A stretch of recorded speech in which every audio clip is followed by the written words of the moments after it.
Welcome to Brain Info Live, for everyone in the brain health community. Brain Info Live is about hope, health, support, education, and you. Whether you're living with Alzheimer's or a caregiver, family member, or loved one of someone who is, Brain Info Live is here for everybody.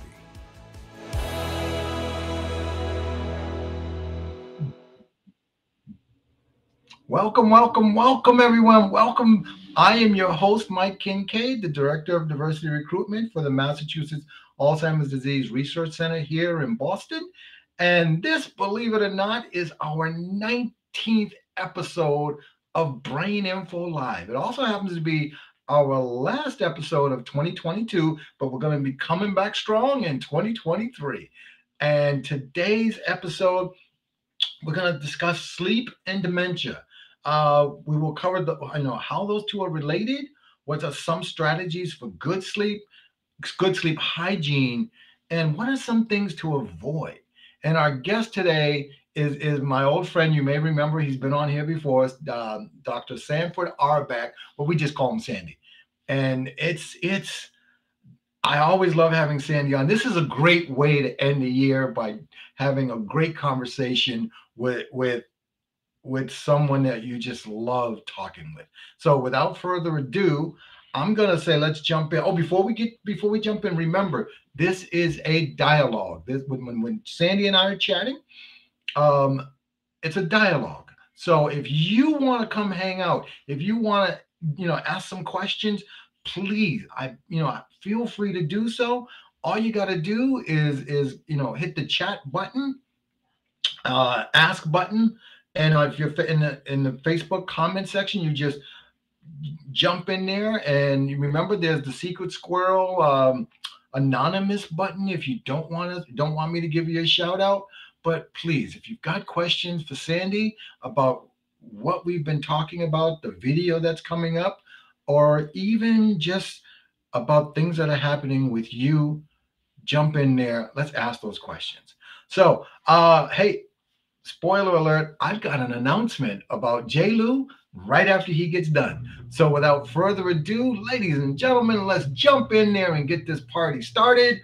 And I give you John Lewis, more affectionately known as J-Lou from Atlanta, Georgia. Time to work out, everybody. Let's go. Hey, I'm J-Lou, your fitness guru. I want to welcome you to Brain Info Live. Today, if you have a box, a chair, a stool, a bench, if you're outside, today is the workout where we're going to work on that core, those legs, and also we're going to do a little bit of isometric with the upper body. So let's get ready in 5 seconds.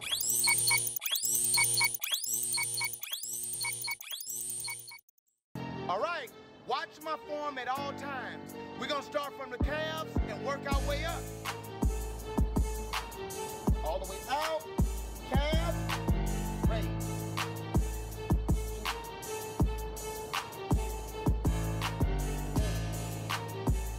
5, good. Out.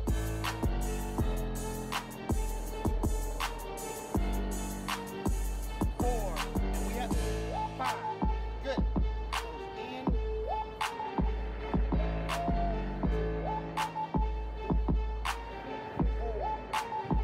and 5.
get a little bit of the quads.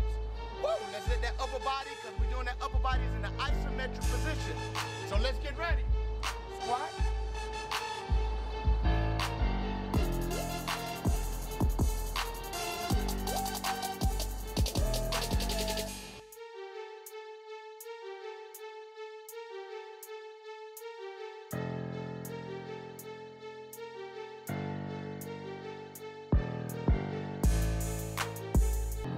Turn your toes out, squat. 1, 2, 3, 4, and 5. Great job. Now we're gonna really engage that core, abs, and extend out. Squeeze those glutes. Ready? Shake it off. Work. Here.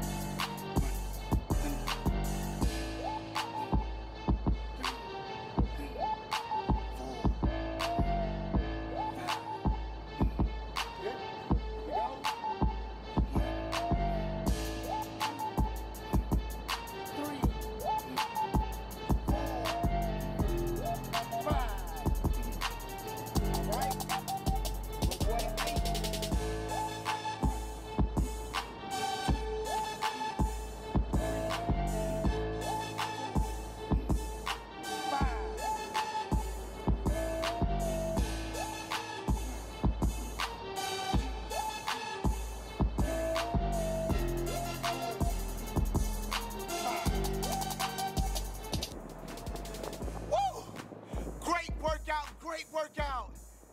This your boy J. Lou, your fitness guru, and see you later. Bye. All right. So here it is. Ladies and gentlemen, I've been teasing this now, it seems like all season long. And I have just heard that J. Lou's workout series is coming up in 2023 on the Roku channel. And as soon as we get more information, I'm going to tell you where to go and what you can do. So that's a nice way of saying you're going to be able to work out with J. Lou 24 hours a day, 7 days a week. And oh my God, that's amazing. Now, coming up, we've got our video, which is called Lost Memories. It's out of Los Angeles. Excuse me. It's out of Alzheimer's Los Angeles. And I'm going to let the video speak for itself. And then we'll come back on the other side and we'll have Sandy. So let's go to the video.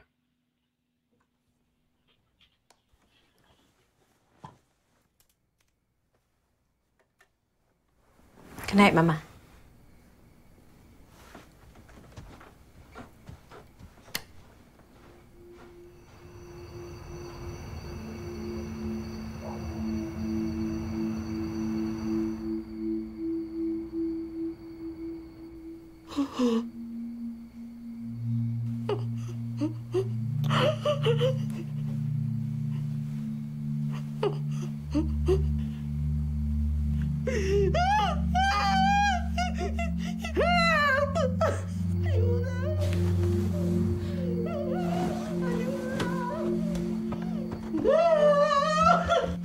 What's wrong? Are you okay?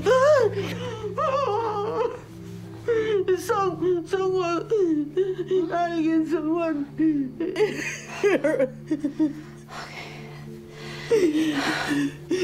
It's okay.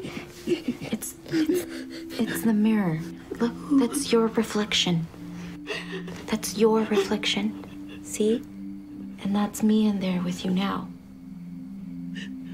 See? It's me.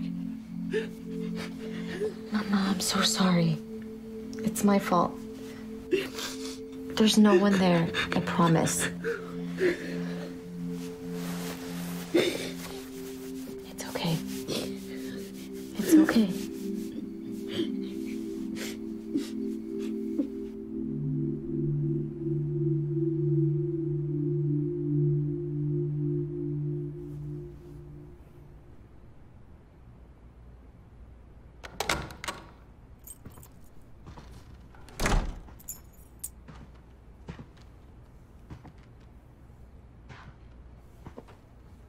Hi. Why are you still awake? left my mom's closet door open. I forgot about that mirror. She thought someone was in the room with her. She was so scared. I was such an idiot.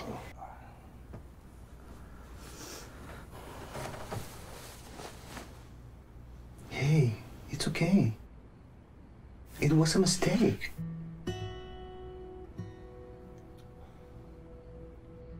I'll have some time off in a couple days.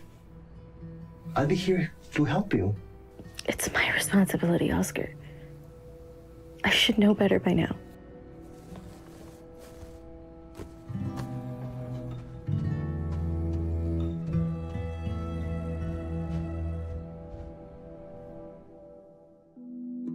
For free caregiver support, visit alzheimersla.org or call 844-435-7259. Wow. I mean, that is a heavy video, and there's a lot to unpack there. One of the things that I'm going to say to my audience is, for the 2023 season, we're gonna do a lot for caregiver support. We're gonna bring on some experts. We're gonna provide some resources. We're gonna do a lot. But for today, we're talking about sleep, and so Sandy, I'm gonna read your incredible bio here. Dr. Auerbach is part of the Boston Medical Center in the School of Medicine. He became the director of the Sleep Disorders Center at Boston Medical Center. And in recent years, his efforts have been split between sleep medicine and behavioral neurology with an emphasis on dementia. In addition to his activities at the Boston University Alzheimer's Disease Research Center, he has been active in the dementia project of the Framingham Study and a variety of local and national committees.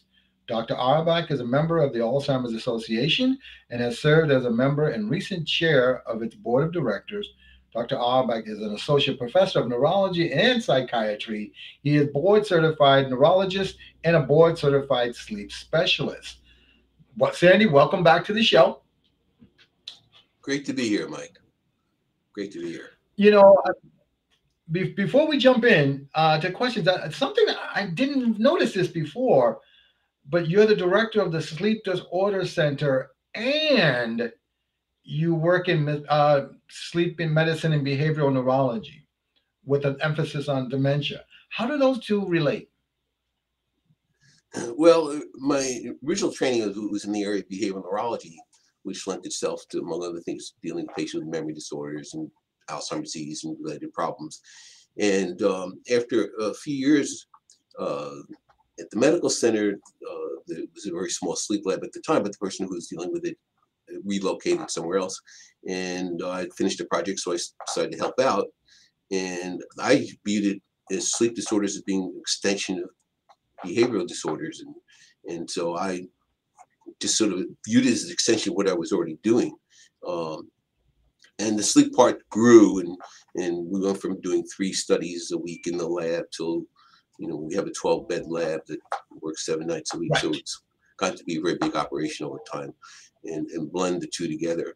And in fact, it's interesting that people come to see us, and when you're aware of the relationships, you see it all the time. It's very common that people come to see us for memory disorders, and they wind up addressing their memory problems, doing appropriate diagnostic tests, and then also doing tests for their sleep disorder, which is very common, that combination.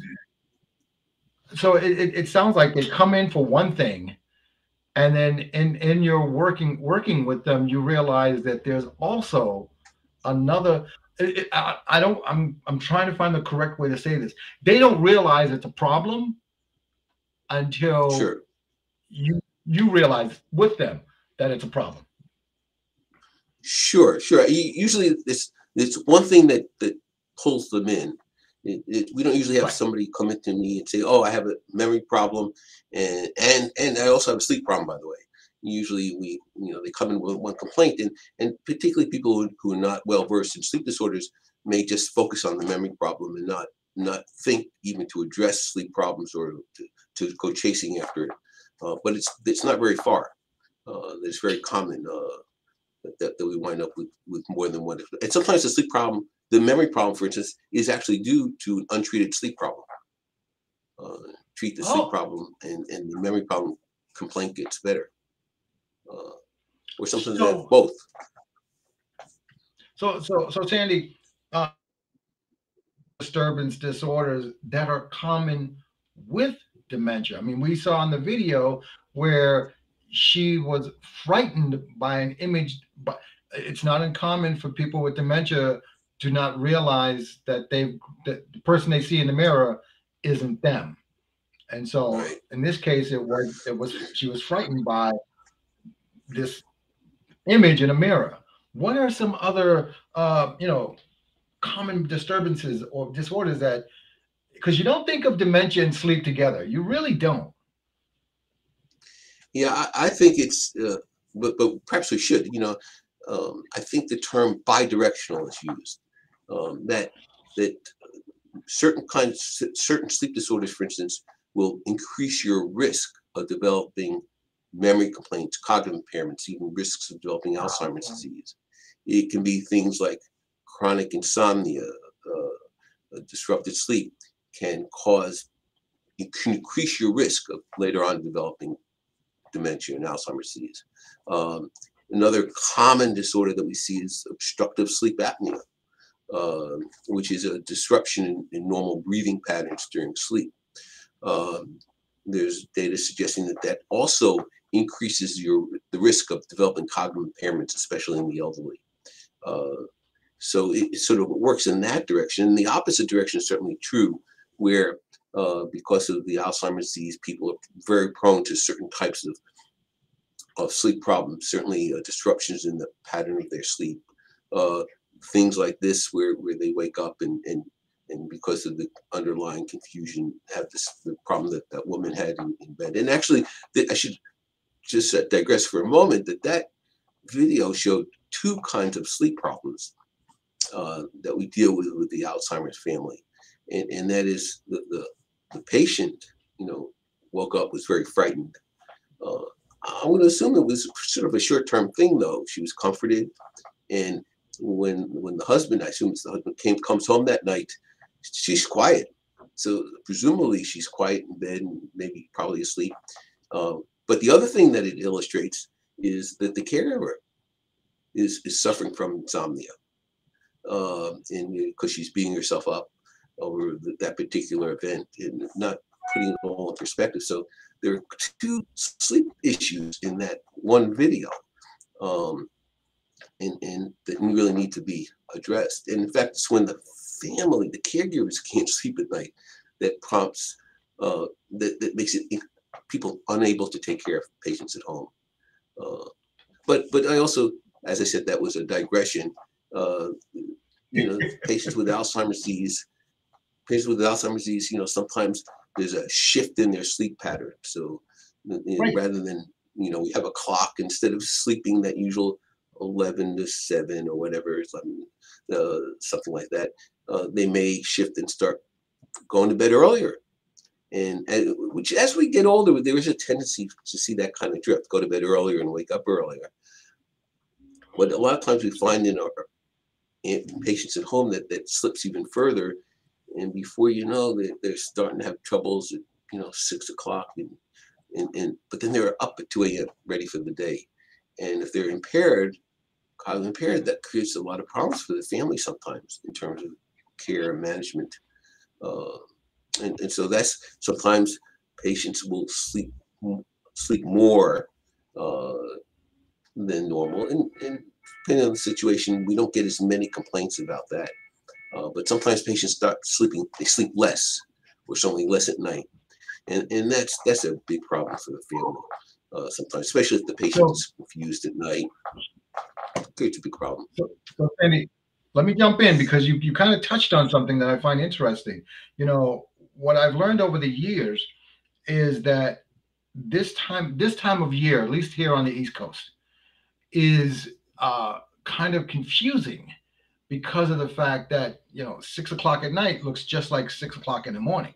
It's dark, and yeah, and and for people, and just like you said, you start to go to sleep earlier because the darkness is the cue that it's time to get ready to go to sleep.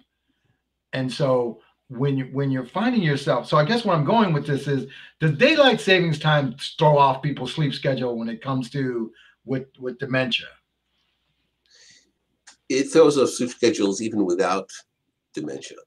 And then you throw in, the patient's difficulties in coping in general. And so it does increase risk of all sorts of additional problems. In fact, that's why, again, I don't want to digress too much, but that's why there's a big move to eliminate these clock changes that we have. And then the question comes up, once all of a sudden things start getting darker in the evening and getting earlier and earlier, you're right. Some of those natural cues, our clocks are very closely linked to the sun and the sun cycles. And so as that starts moving and shrinking, it makes it more difficult to regulate rhythms. I've always said one of the cures for that is turn on the lights earlier. Don't wait for it to start getting dark before you turn on the lights. You're exactly right. In fact, one of the things I try to encourage when patients' clocks are off or patients starting to go to bed earlier and waking up earlier, if it's in June, it's the summertime, I can say, well, just keep them outdoors later in the afternoon and try to take advantage of that. And sometimes that's helpful. It's tougher to do this time of year, as you have already just pointed out. Sometimes we actually, like you said, sometimes even you get some benefit just from making sure that the places are very bright. Elderly folks are very often, if you walk around, their houses tend to be darker. And that's so right. You want to get brighter lights. And sometimes we actually advise folks to get these light boxes. These light boxes that they use oftentimes for seasonal affective disorder, for people who've had difficulties, particularly mood changes in these dark winter months when there's less sunlight. Sit in front of the bright light box. So the same sort of light boxes sometimes we've encouraged families to get, just to deal with that kind of a problem. Yeah. Well, it's interesting, and we've all done this. We've all walked into a darkened room, not pitch black, but just darkened, and see somebody reading, and say, "Why don't you turn the lights on?" And the reality is their eyes adapted as the light was going down. So that's why they don't have the light on. But for somebody with dementia, as we just said, you turn the lights on sooner. I forget the name of the company, but I remember they had a light bulb line years ago that basically it was very similar to natural light. Oh, there are many. You can just go online and see all sorts of companies make these things and these light boxes. Sometimes they're referred, because they're also used for depression, they're sometimes referred to as sad lights. But if you just go on Google, you can find all sorts of makers. Now with all the fancy electronics and LED, whatever it is, they're very lightweight and relatively small and portable, and they last forever. And they last forever. And you can light up your backyard with them too if you're not. They're very powerful. All right. So I got a question here from Anonymous. Should I give my loved one with dementia an over-the-counter sleep medication? Why or why not? And I understand that question 100% because of the fact that we see these commercials on TV all the time about how it's, non-narcotic, alcoholic or whatever. It's a natural sleep. It's not habit forming. If you got Nana up all night long and you're looking at this commercial, you're thinking, oh, so I can give her this drug and it won't have a negative effect. So that's my question. So I guess that's the question. Pro or con? Do you give them over the counter medication? Yeah, you have to be cautious about this.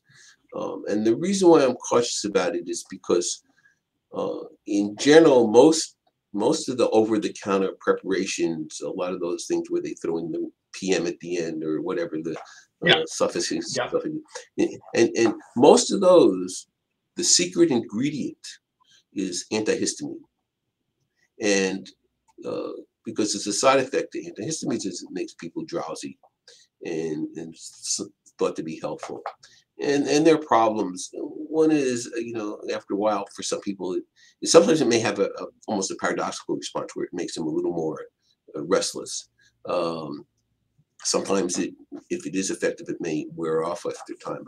But also, you just want to be concerned, in particularly elderly folks, those types of medications can aggravate confusion. And so there's always a lot of caution in using those medications, that class of medications, particularly somebody who already has some cognitive impairment. The other thing that commonly you might see in various, there's always herbal sorts of things that people sell. And again, there's not a lot of data. Melatonin is interesting. It's available just over the counter. And sometimes it's not uniformly helpful, and sometimes in some patients it is helpful. And that usually has very few side effects at all.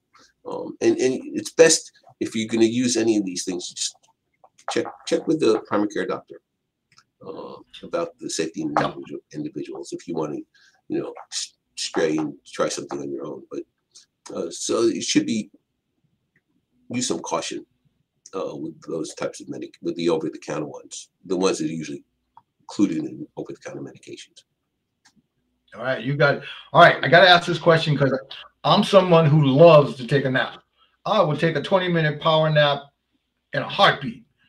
But when it comes to somebody with dementia, I've always heard naps are not a good thing, because if they're napping during the day, then they're up all night.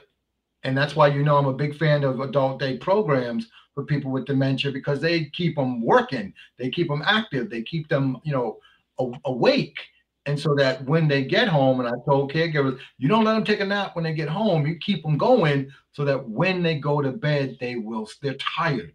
They sleep through the night. So I guess my question is, naps, good or bad? Yes. Yes and no. And I'll explain why. And you hit upon some very interesting points. It is true that we have a certain amount of sleep. There's the timing system we talked about, and then there's a certain amount of sleep in a 24-hour period that we generally need.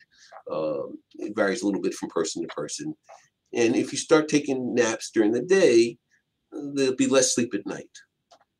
If you have absolutely no problem sleeping at night and you're getting tired at a point during the day, then there's no problem taking a nap, just as long as it doesn't encroach upon the nighttime problem. You are right that a lot of patients, particularly older patients, may get to the problem of napping too much during the day, and so they're not going to sleep as much at night. That's the real issue. And you're right. I think day programs in general are wonderful at sort of helping that piece of a sleep problem that oftentimes develops in elderly patients with cognitive impairments. Getting them involved in a day program where they usually have a whole group of people there who are going to help keep them active during the day, and so they're not going to be as prone to falling asleep during the day, and then they'll be able to sleep better at night. On the other hand, if they're getting very sleepy, and there's a certain timing of this, so for most people, and I'm sure everybody in the audience has experienced this, usually especially if you didn't get quite enough sleep at night, usually in the middle of the afternoon, that's when you really start to drag. People study this stuff called the siesta zone. So we're actually wired to take siestas. It's not very popular with employers and so forth, but that's when we do it. And after an hour and a half, whatever, people usually get their second wind once they get past that. And it coincides sometimes with what people sometimes experience as sundowning, that in the middle of the afternoon, a lot of people attribute, that patients may get a little more confused. If they were to sleep there, that may help deal with that. It doesn't always work out, but there's nothing bad about naps, as long as it doesn't impact upon your nighttime sleep, is the short answer. All right. All right. So Sandy, this is my wrap-up question to you. And normally, and you know this because you've been here, my normal wrap-up question, if there's one thing you want folks to know, but today I'm gonna flip the script. I'm gonna ask my wrap-up question is, what strategies, and you've already given some good strategies, what strategies would you give caregivers to help somebody have a good sleep? Sure. I think the number one thing, by the way, is to be aware that sleep needs attention. To look for sleep problems, so as they start to evolve, you jump on it quickly. The worst thing as a clinician is that you get that call from the family, who finally who call up in a crisis. The patient's no longer sleeping at night. They're disrupting the whole household. It's not working. The family's sleep deprived. They can't function during the day, and it's a disaster for them. And you want to avoid that crisis. Usually these things evolve over time. So learn to recognize that. I think that there are a couple of things that people can look for. Number one is timing, structure. Try it as best you can to have constant bedtime, wake up time. Know what your goal is here. So in other words, it's lovely if the patient is asleep through the night, but sometimes, if they're laying in bed and they're awake and they're quiet and the household is quiet and everybody can sleep and so forth, that's the most important thing. And so that's, identify what the main issues are, and then move forward. Just like I think the biggest problem with that video was that poor caregiver was not sleeping, and more so than the mother. The mother probably when after she was comforted, forgot about the whole thing and moved on. So structure, identifying what your main goals are here, recognizing problems early. I think being aware, being careful also of all the other things. Some of the medications patients have may disrupt sleep or promote sleep. Some of the medications may promote patients to be drowsy during the day, which could be counterproductive or keep them awake at night. So you want to attend to medications and other medical issues that they may have that may be keeping them awake or disrupting their sleep. Maybe because of a other medical problem that keeps them up, urinary tract problem or back pain or something like that can be attended to. So attending to all these other features that may be contributing to it.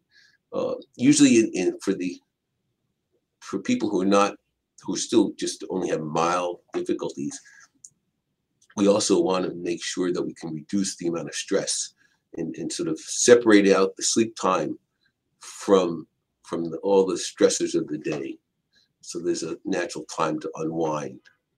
And so that's important to build into the day.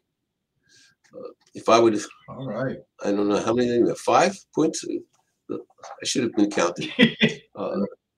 You hit it. You hit it. So that's a good number just to start with.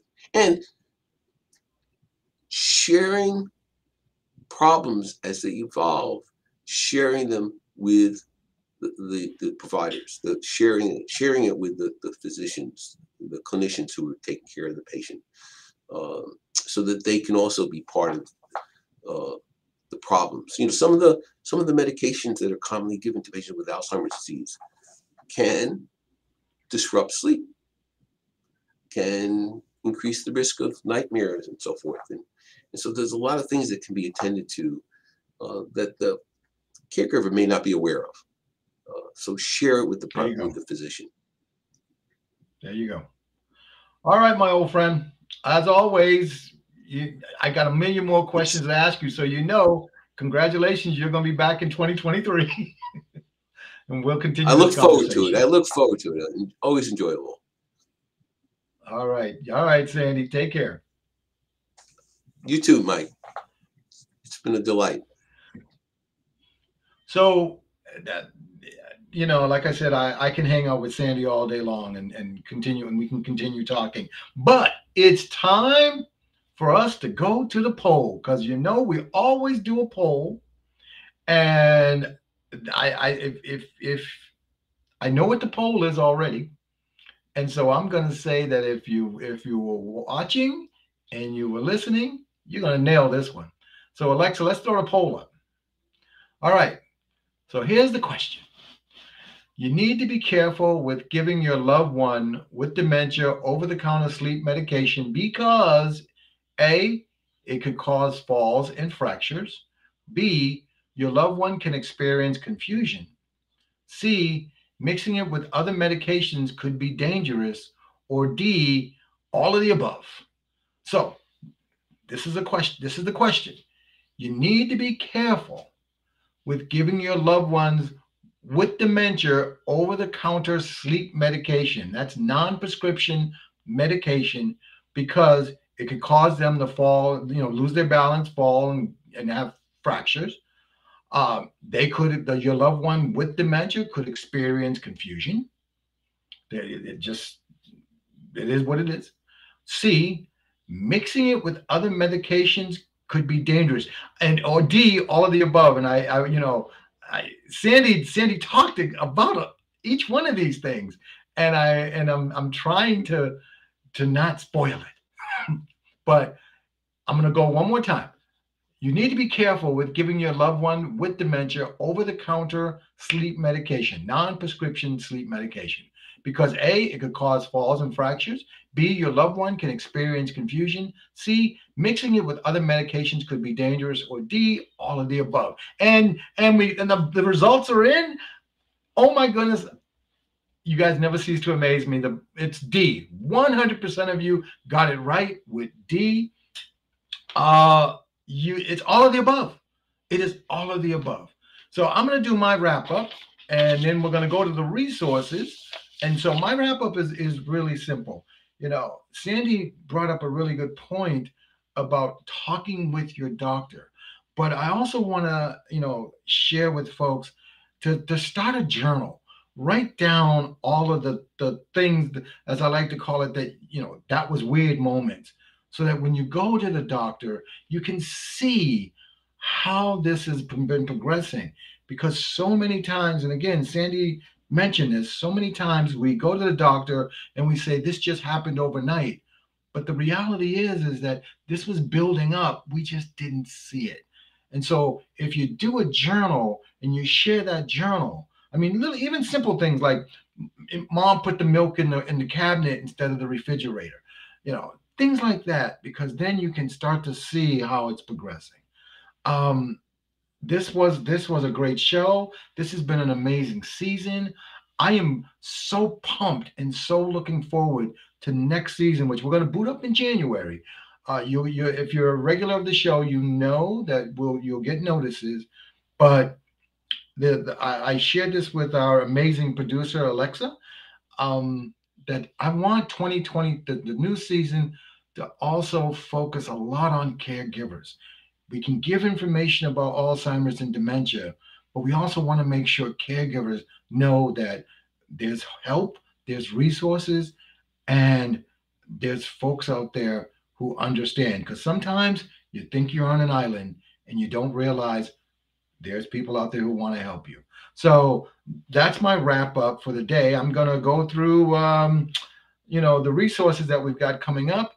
But what I'd like to tell everybody is I'm looking forward to see you in 2023, and I'll see you after the holidays. Take care, everybody. Let's do some resources.